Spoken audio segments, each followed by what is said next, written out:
Well, hello. Today I'm going to interview two people by the name of Quincy and Chad, and they're really excited about starting a worm bin. So today I'm going to share my experiences, and hopefully if you have questions, all your questions will be answered in this video. So if you haven't already, please subscribe to my channel and enjoy the video.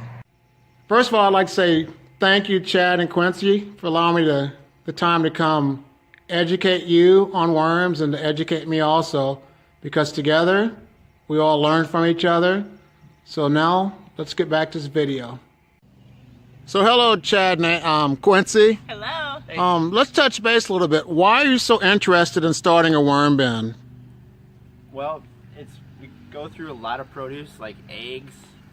We go through a lot of just vegetables and stuff that like scraps, and we just throw them out, and they're really just sitting there. We want it to kind of develop into something more than just decomposing. And we want to make organic fertilizer for our garden, because he loves to garden and I love to compost. So we're trying to mix those two together. That's good. So I heard you watched a few of my videos. All of them. Yes. We watched them all. I'd like to thank you for doing that. What made you want to start watching all the videos? What caught your attention, and how did you? When I saw you had worms, and so talking Okay. about worms, that was a big thing that we've been wanting to try to do.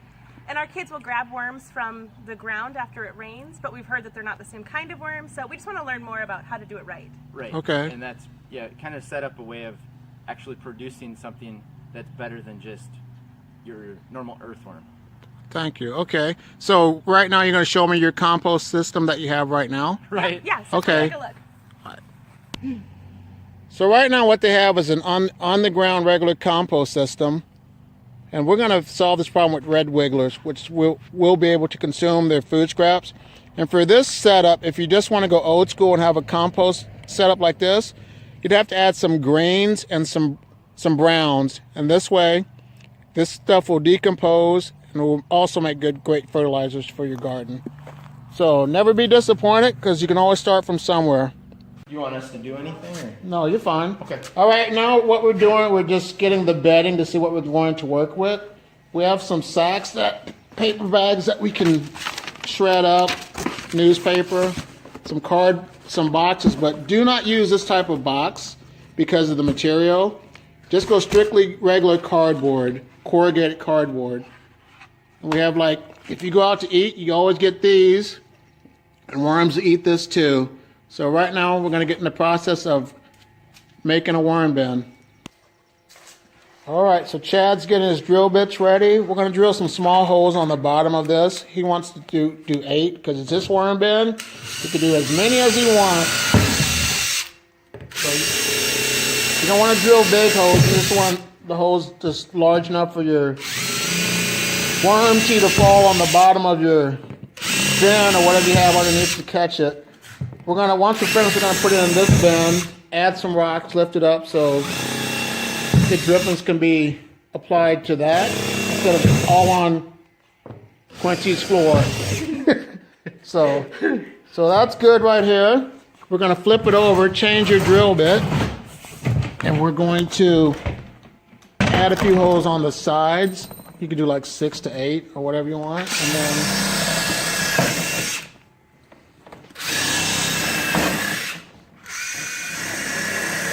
we're just doing this so the worms can have some air to breathe, because they're living animals.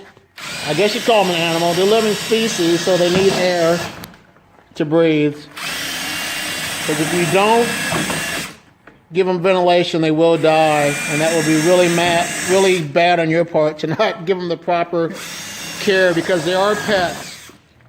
So give the worms the respect and props that they deserve. Okay, that's good. And now your lid. Oh, yep. Oh, we gotta grab his lid, and we're going to drill a few holes on the top. You can go like probably 10, 12 holes, whatever you want. Okay.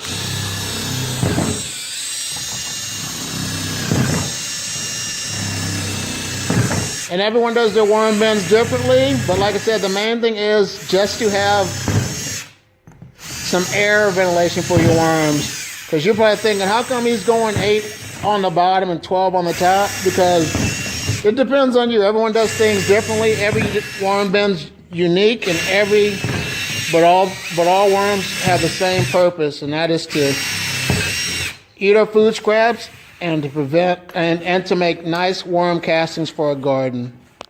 I was telling Quincy and Chad about the 24-hour process for your water to dechlorinize, but they have a nice little setup that she's going to explain how they filter their water. So tell me a little bit about this. Okay, so this is a Berkey water filter. It's gravity fed. So you put your water in the top here, and it goes through these charcoal filters, and then down through the bottom it goes through arsenic and fluoride filters before it comes out the spigot here. So it takes out all the bad bacteria and chlorine and fluoride and that kind of thing. So you just get good, clean, pure water. Okay, so now we're going to do the bedding. What we're going to do is rip some newspaper up. About like that? Yeah, you're fine. I'm just going to put it in there. We're going to pour some water in here to start absorbing the moisture.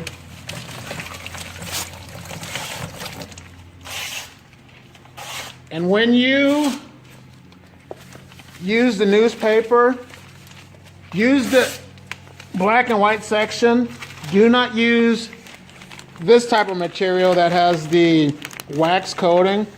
Just throw this into your regular recycled stuff, so that way you don't have to worry about putting this type of material in your worm bin.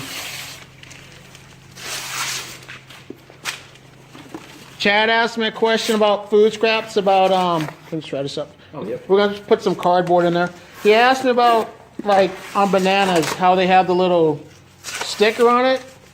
The worms will eat the banana, but they'll leave the sticker. But for me, I noticed that it's a lot easier when you just take the sticker off, and you won't have that in your compost bin. Because what you put in this bin, some things will be left in this bin. So we're just shredding up some paper for the bedding. We also have these carry-out tote contraptions that we're going to throw in there also.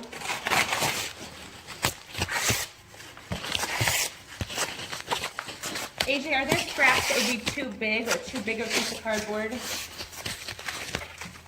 You know, would they eat any size? They'll eat any size, but the smaller it is, the more surface area, and that will allow them to break it down faster. Okay. But like, say you're going on vacation and you put like a big chunk of cardboard in there, you can leave them for about a month and they'll have another source to eat.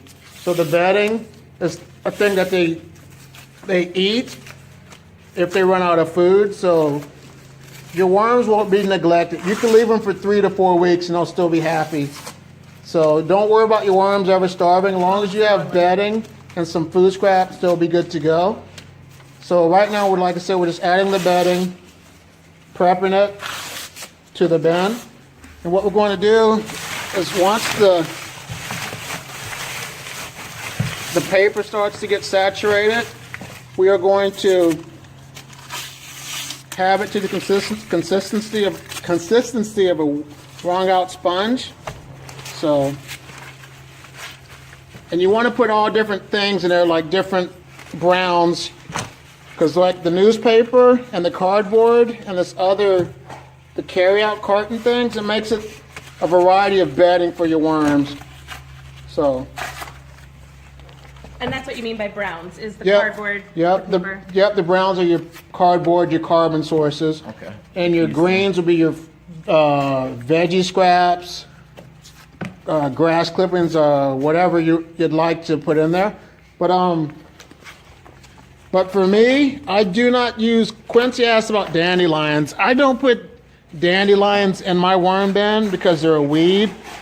But right now, if you put dandelions in your worm bin, put it in the comments box and let me know the results of that, because I am still learning this. I'm always growing, and I'd love to learn from you also. So leave a comment in the box below and let me know right now if you put dandelions in your worm bin.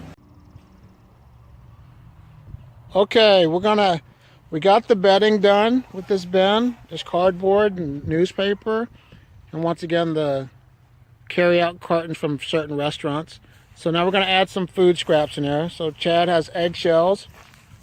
And we're going to... And you should put them in the microwave or something too. Like nuke them for 3 minutes, you know, to kill the salmonella or whatever. But worms are good. They can eat things, and the way they're genetically created, they help to... They have like something against bloodborne pathogens and stuff like that. So we don't actually have a microwave. Okay. Because we're a little off grid with that. Okay. But maybe setting them in the sun, like the sun would kill bacteria. You could do that. That's fine. Just something just to kill the bacteria. So we have some potato skins. We're gonna throw those in there. Oh, you got apples. Oh yeah, it's a whole mix. Worms love bananas and apples. Now how about potatoes like this? You can throw that in there. Is it okay? Yeah. Does it more or less try to break it up a little bit? No, whatever. That's good enough. That's perfect. But if you want to take time, like I said, the smaller, the finer you break it down, the quicker they'll consume it. Is there anything we should avoid putting in here for food? Like, so potato salad is already prepared. How about hard-boiled eggs? Don't put eggs in there. I would just put the shells in there, because you don't want proteins. You don't want meats in there. You don't want dairy products. Okay. Because they'll attract fruit flies and stuff like that. But like your eggs, you're gonna eat the eggs anyway. Eat the egg, give them the shells. So scrambled eggs, hard-boiled eggs, we would not put in. And we'll throw a banana peel in there too. I've seen a couple of banana peels. And then, so a lot of people, it's like, this is pretty gross. Oh, they love coffee. Is that coffee Right. used? Yep, the coffee filter. And I've been putting the filters with it. They'll eat the filters too. So we'll put this much in for now. And now we're going to just add some dirt to inoculate the bin. We'll get some water, some of your purified water, please. How much do you want in there? That's perfect. That's good. Just enough to get it saturated. And for the final procedure, we're going to just cover this up with some wet newspaper and wait for the worms to arrive. And they were undecisive about how many worms to buy. And I was saying with a family their size, it should go 5,000. But since they're noobs, that's a Fortnite talk. Since we're newbies, we will go with 2,000, because I was a noob once too, and I'm steadily learning new things. And also things you don't want to put in this, or I don't know, definitely don't put plastic in one of these things, you know. And it's trial and error. So the only thing I can say, ask if you don't know, and that way we can always grow together. Any final thoughts? Are you excited? How Or about like the raspberries? When we take down our raspberry bushes, can that kind of stuff go in here, or is that better for an outside compost? raspberries will go in there. They'll eat that, you know. Because once you get it started, Oh yeah. try it out. And if it doesn't get consumed, take it back to your outdoor compost. Okay. So in summer, you're saying like, once this gets all set and the worms are just having a heyday in here, it's basically gonna look pretty much like soil. Yep, it will look like soil. It'll be. Go ahead. Oh, sorry. And if there's something they don't like, it's just gonna sit there and not even get touched. Yep, and if they don't touch it, just get it out of your worm bin. Okay. And I also told Chad and Quincy to have an outdoor compost, because like the neighbor over there has a compost bin. But because they're gonna have a lot of food scraps, but once the worms population multiplies every 3 to 6 months, every 3 months, they'll have more worms. So they're gonna go at 2,000 for now, which is a great way to go for newbies. And I said, just be patient like with anything else. And if you build it, they will come. We're gonna cover this up with some newspaper, some wet newspaper. Let them order their worms from Uncle Jim's Worm Farm. So that's where I got my worms from. And so they're a really good company. So look up Uncle Jim's Worm Farm for some good worms. And there's other people out there too that have worms that they sell. But they're gonna get some red wigglers, 2,000. And then after that, maybe they'll get night crawlers. But for now, let's just let this bin get prepped for the worms to come home. We will wait for the worms to arrive. We'll put them in the bin, and then we'll go from there. You guys have a great day. Bye.